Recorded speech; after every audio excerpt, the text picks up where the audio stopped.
Degree first year പഠിക്കുമ്പോഴാണ് എനിക്ക് ജോലി കിട്ടുന്നത്. അതാണ് എൻ്റെ ജീവിതത്തിലെ ആദ്യത്തെ വഴിത്തിരിവ് എന്ന് പറയാം.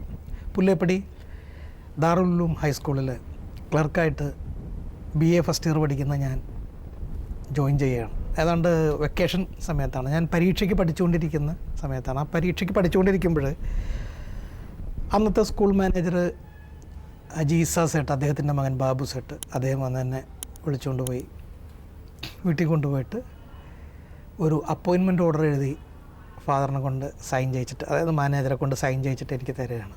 അപ്പോൾ ഞാൻ വീട്ടിൽ നിന്ന് പോയ ആളല്ല, വീട്ടിലേക്ക് തിരിച്ചു വരുന്നത് ഒരു ജോലിക്കാരനായിട്ടാണ് തിരിച്ച്. ഈ അപ്പോയിൻമെൻറ്റ് ലെറ്റർ കൊണ്ടുപോയി കൊടുക്കുക, അടുത്ത ദിവസം ജോലിക്കാരനാകുക.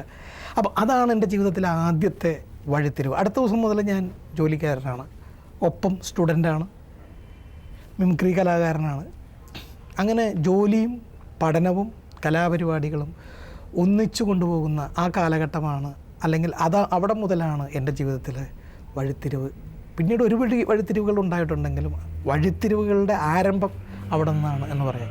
ആ കാലഘട്ടത്തിലാണ് കലാഭവൻ ഒരു മുഴുനീള പ്രോഗ്രാം, മിമിക്സ് പരേഡ്, അന്ന് മിമിക്സ് പരേഡ് എന്നുള്ള പേരല്ല, മിമിക്രി കലാകാരന്മാരുടെ ഒരു 2.5 മണിക്കൂർ മിമിക്രി പ്രകടനം ഒരു ഫുൾ ലെങ്ത് പ്രോഗ്രാമായിട്ട് അവതരിപ്പിച്ചാൽ എങ്ങനെയിരിക്കുമെന്ന് ചിന്തിച്ചുകൊണ്ടിരിക്കുകയാണ് കലാഭവൻ്റെ ഡയറക്ടർ ആബേലച്ചനും അന്നത്തെ സെക്രട്ടറി ആയിരുന്ന അഡ്വക്കേറ്റ് KV പ്രകാശും. ലാലു വന്ന് എന്നോട് വിവരം പറയുമ്പോൾ ഞാൻ പറഞ്ഞു, എനിക്ക് ജോലിയായി, ഇനിയിപ്പോൾ ഈ മിമിക്രി എന്നൊക്കെ പറഞ്ഞ് നടക്കുന്നത് ബുദ്ധിമുട്ടാണ്. അല്ല ചുമ്മാ വാ എന്ന് പറഞ്ഞിട്ട് ലാലോട്, ഞാനില്ല താൻ പോ എന്ന് പറഞ്ഞിട്ട് ഞാൻ പറഞ്ഞു വിട്ടു.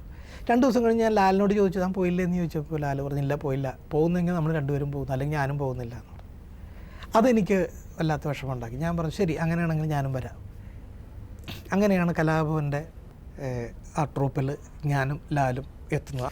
അവിടെ നിന്നാണ് മിമിക്സ് പരേഡ് എന്ന് പറയുന്ന ഈ കലാപ്രസ്ഥാനത്തിൻ്റെ, അല്ലെങ്കിൽ ആ ഒരു കലാരൂപത്തിൻ്റെ തുടക്കമുണ്ടാകുന്നത്.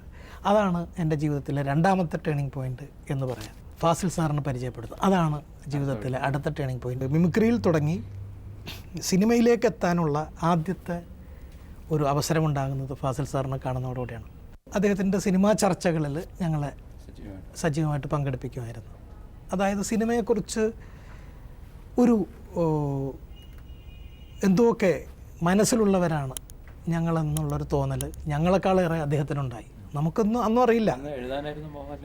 എനിക്ക് എഴുതാനായിരുന്നു മോഹം. ഒരു തിരക്കഥാകൃത്ത് അല്ലെങ്കിൽ സിനിമയുടെ പിന്നണിയിൽ പ്രവർത്തിക്കുന്ന ഒരാളാകാനായിരുന്നു ലാലിൻ്റെ ഉദ്ദേശം. അത് തന്നെയായിരുന്നു. അഭിനയമായിരുന്നില്ല, ലാലിൻ്റെ അഭിനയമായിരുന്നില്ല.